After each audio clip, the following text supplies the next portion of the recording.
On average, each Rwandan da'i gets approximately 215 shahadas every year. This Dhul Hijjah, we're hoping to raise enough to support 10 du'at so they can give da'wah throughout the whole of next year. Inshallah, this can culminate in potentially over 2,000 shahadas. Imagine the reward for every action a new Muslim does. You get a part of it. Donate now and invest in your akhirah.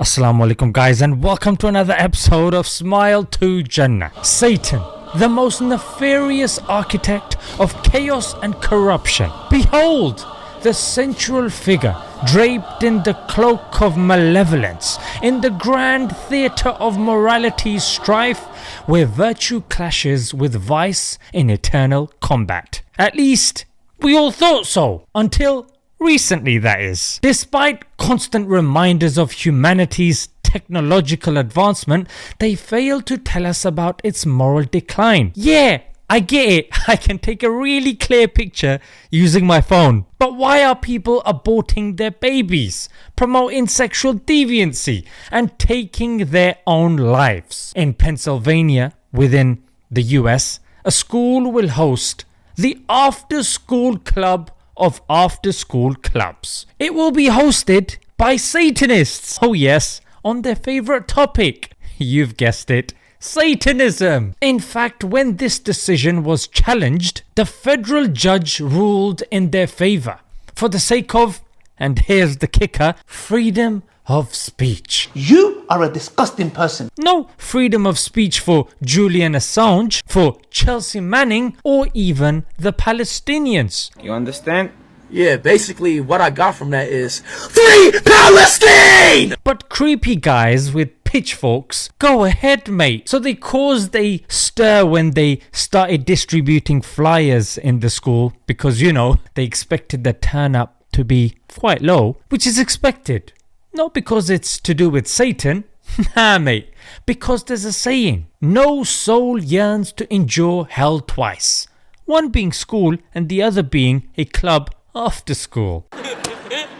So the flyer was quite strange, yeah?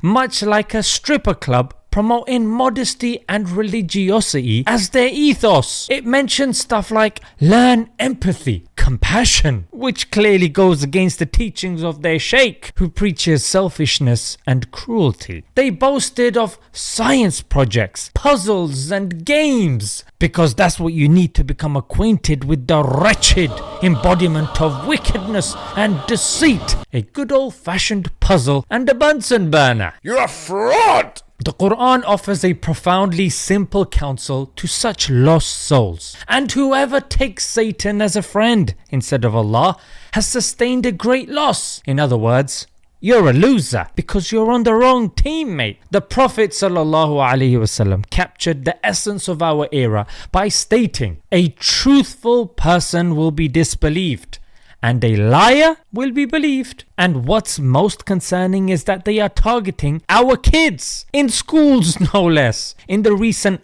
Pride marches, we are seeing participants walking around nude, mate. Yeah, that's right, nude, twerking in front of our kids,